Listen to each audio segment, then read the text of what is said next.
I feel like the government has left me no choice.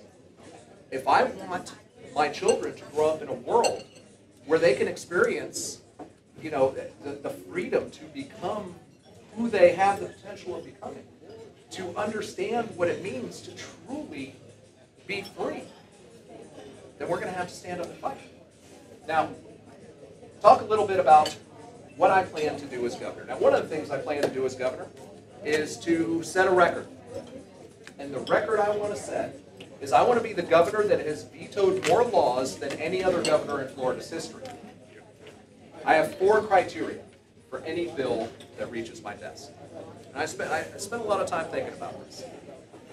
And that's why I came to the conclusion that there's 4 really important criteria for any bill. The first and foremost, is it constitutional?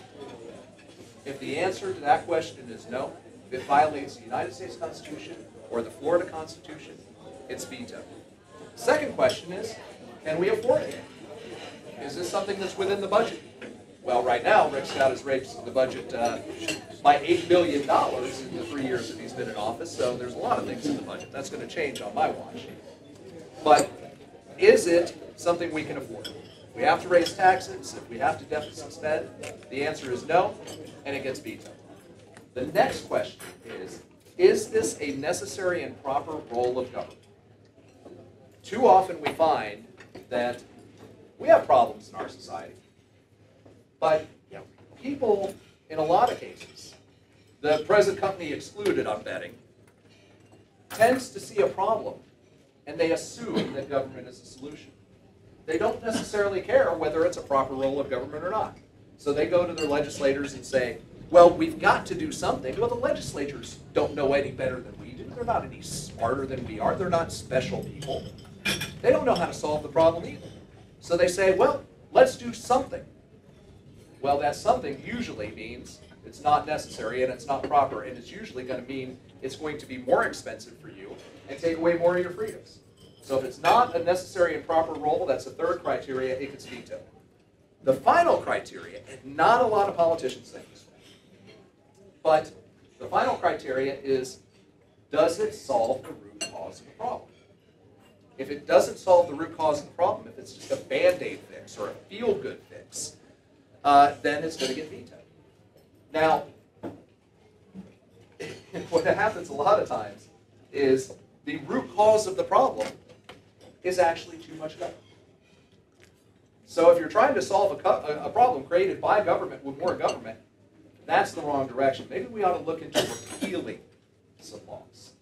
I had high hopes for Rick Scott. I voted for the man. It's rare that you have a candidate running for an office who comes out and admits that he voted for the guy he's now running against. But I had the opportunity to talk to him a couple times on the campaign trail. He convinced me that he was a fiscal conservative. Yeah, that guy is no fiscal conservative. It's amazing. I saw something from the Republican Party of Florida today where they were praising Rick Scott for cutting the budget because he came up with $385 million worth of budget cuts. What they failed to tell people is those cuts were out of the $4.1 billion increase in the state budget that he proposed.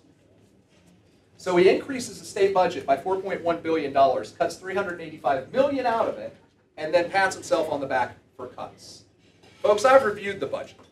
I've got a team of people who are brilliant economists, and we're drilling down into this, but on initial review, 30% of the budget can be cut without affecting a single critical government service.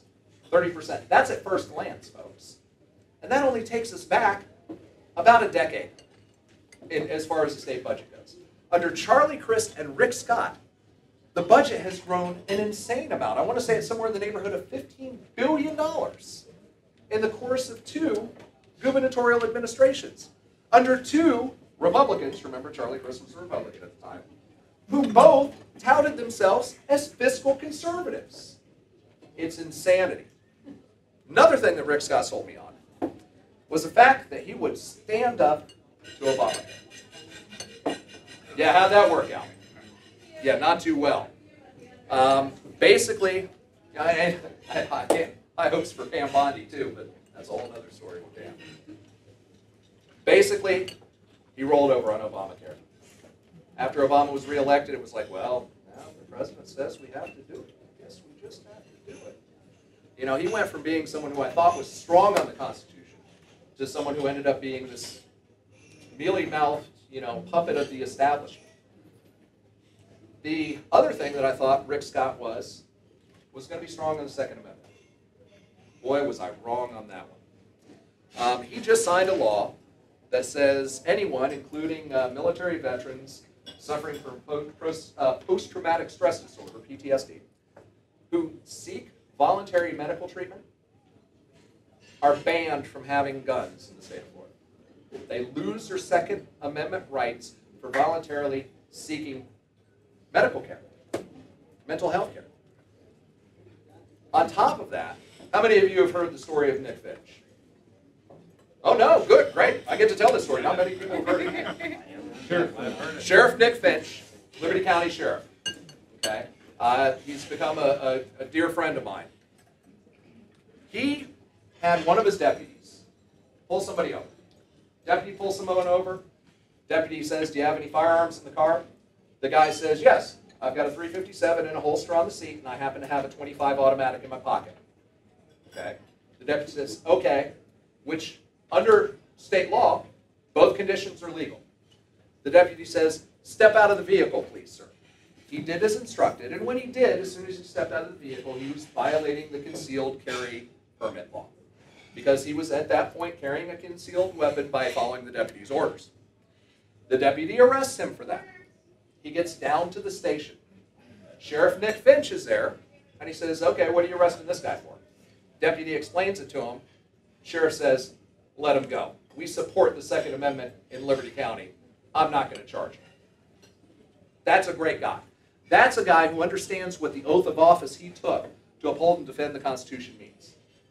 Here's the problem. That deputy, who was actually under an internal affairs investigation, wasn't too happy with that outcome. So he calls up the FDLE and says, "You need to launch an investigation into this guy." The FDLE calls the governor. The final outcome? The governor removed an elected sheriff from office, and the FDLE arrested him and booked him into his own jail. The man's crime was upholding the Second Amendment. That's what we're in for, folks. That's the kind of fight we're in. And recently, for the past month and a half or so, I've been traveling around with Sheriff Finch, supporting him in his efforts. In fact, we held a rally in Tallahassee in support of Sheriff Finch. We set up a huge PA system, had a big crowd, media all assembled. We were 50 feet outside of Rick Scott's office. We set our PAs up so they would be blaring off his windows. Before the rally started, I went into the governor's office, and the secretary, who's gotten to know me by now, she gets a little nervous when she sees me coming, said, "Governor Scott is going to be in meetings all day." This was about 9:30 in the morning. I said, "Okay, fine. Well, I'll tell you what. We're going to hold this rally. I'm sure he's going to hear us. And afterwards, we're going to come back, and if he wants to come out at any time, he can come out, address the crowd. If he wants to send a statement out, that's all great." So she said, "Fine, I'll let the governor know." We go out, we have our rally. Afterwards, about 1 o'clock, we come back. Rally is over. No statement was said. Governor didn't come out to talk to us. So we go in there, Sheriff Finch and I, along with about 40 other people, and we asked to speak to the governor. The secretary then told me that, "Oh, I'm sorry, the governor's left for Paris, France." So he not only left his office, left the state, he left the country to avoid this little libertarian and this sheriff who he had jailed. That's the kind of man we're dealing with.